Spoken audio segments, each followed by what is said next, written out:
Olá, queridas, graça e paz. Bem, esse tópico do capítulo 8 do livro Feminilidade Radical, Fé Feminina em um Mundo Feminista, da autora Carol McCulley, estará indo para o YouTube.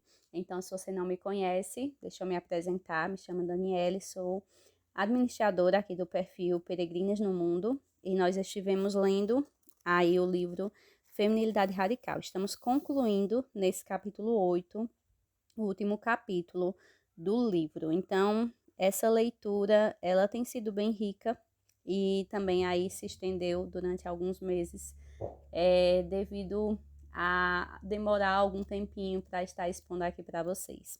Mas, enfim, chegamos ao capítulo 8 e tem sido uma leitura muito boa para a gente conhecer um pouquinho mais sobre a história do feminismo. Estarei gravando para vocês, ainda não sei ao certo se estarei fazendo vídeo, se estarei abrindo uma live, estarei vendo e comunico em breve para a gente estar conversando um pouquinho mais sobre os temas que foram levantados aqui no livro, né? Mas desde já é uma leitura que indico demais, é uma leitura muito boa e com reflexões importantes para a gente fazer, né? Hoje, o título do capítulo de hoje é Fé Feminina. E desde já deixo aqui, né, para você que está no nosso grupo de leitura e desejar compartilhar o que você achou dessa leitura dos temas que foram levantados. Então fiquem super à vontade para estar comentando aqui o que acharam. E assim a gente vai estar trocando uma ideia, vamos estar conversando sobre esses temas relacionados ao feminismo, né, aos ideais feministas e também ao impacto que esses ideais trazem, né, para a vida das mulheres, principalmente em relação à espiritualidade, né, a vida com Deus. E então, mas também afetando outras áreas, né, áreas emocionais, enfim.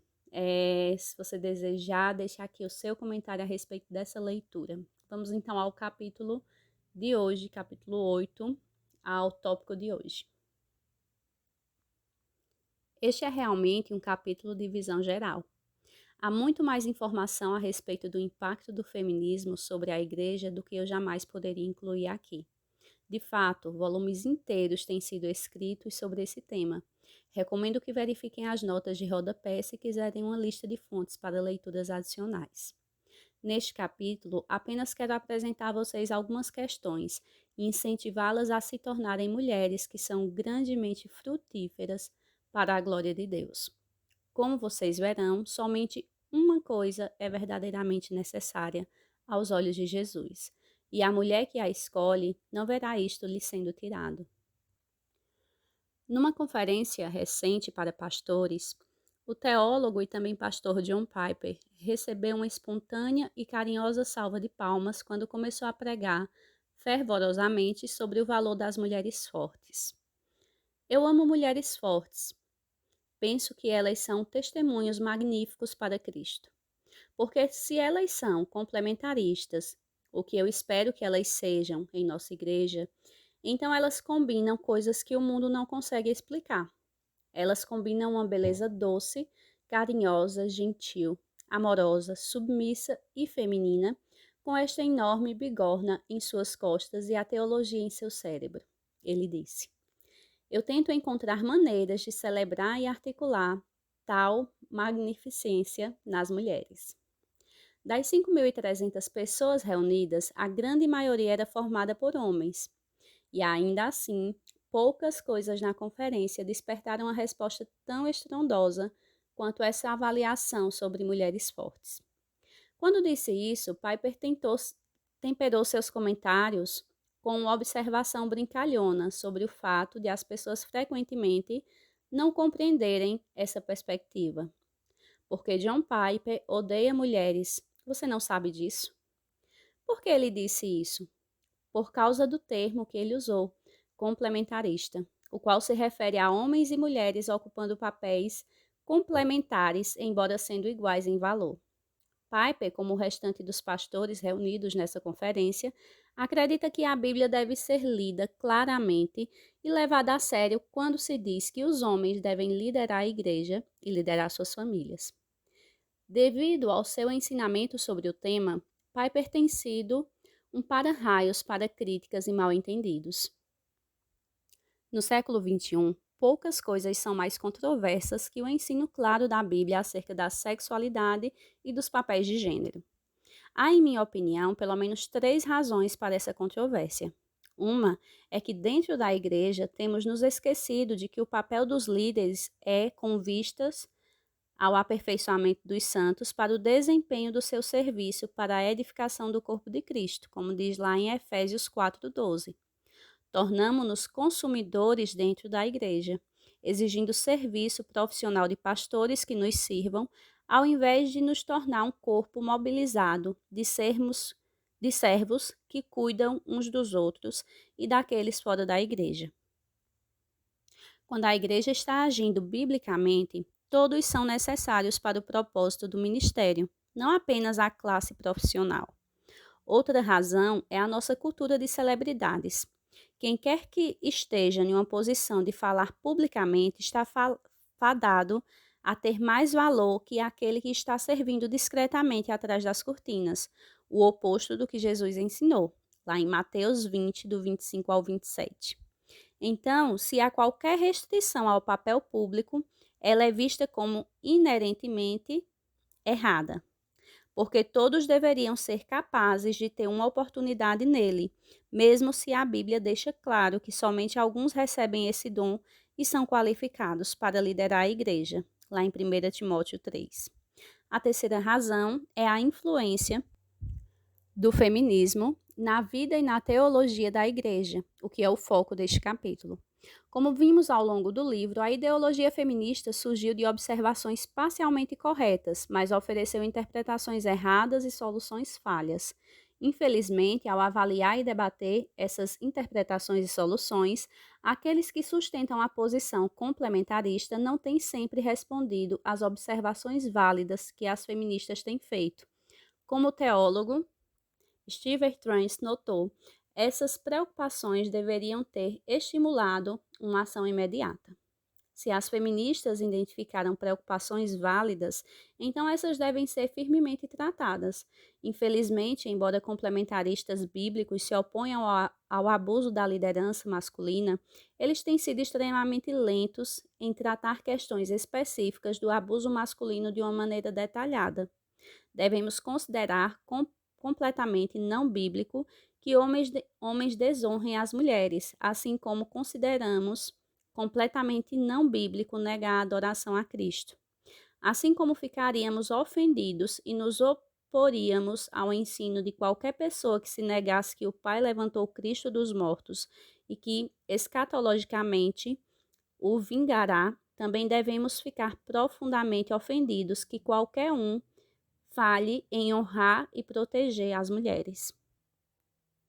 Então, enquanto olhamos para a história da influência do feminismo sobre a própria igreja, quero reconhecer mais uma vez que onde quer que existam seres humanos haverá pecado e imperfeição. A conclusão não é quão bem os seres humanos têm se comportado, mas o que Deus diz sobre si mesmo, sua igreja e seu plano para suas criaturas. Eu seria insensata em apontar para o histórico daqueles que abraçam papéis complementaristas como padrão de comportamento e abordagem. Em humildade, devemos admitir que houve falhas nos dois lados, mas isso nunca negará a palavra de Deus. Portanto, precisamos abraçar o ensino da Bíblia acerca da masculinidade e da feminilidade de forma clara e ousada. A igreja deve liderar um movimento, equipando o povo de Deus para pensar biblicamente sobre toda a vida, incluindo a perspectiva bíblica dos papéis de gênero e os relacionamentos, escreve Ligon Duncan e Susan Hunt, em seu livro sobre o Ministério de Mulheres. Dezenas de mulheres evangélicas são feministas funcionais porque o paradigma do mundo para a feminilidade é o único que elas ouviram. Essa foi uma citação retirada do livro Ministério de Mulheres na Igreja, dos autores que foram citados. Então, queridas, esse foi o primeiro tópico do capítulo 8, que lemos hoje, e aborda aí um pouquinho, né, sobre a responsabilidade da igreja em instruir as mulheres cristãs, né, e se posicionar a respeito da feminilidade, do que realmente ela significa, e que a feminilidade bíblica, ela não diminui a mulher de forma nenhuma, né, e que a igreja é contra qualquer tipo de abuso, qualquer tipo de tentativa masculina de diminuir as mulheres, de oprimir, né? Então, às vezes, por conta dessa falta de posição firme e até de instrução dos membros da igreja, o feminismo encontrou um terreno tão fértil para colocar suas ideologias, né? Mas nós sabemos que é nossa responsabilidade refletir sobre as coisas à luz da palavra de Deus.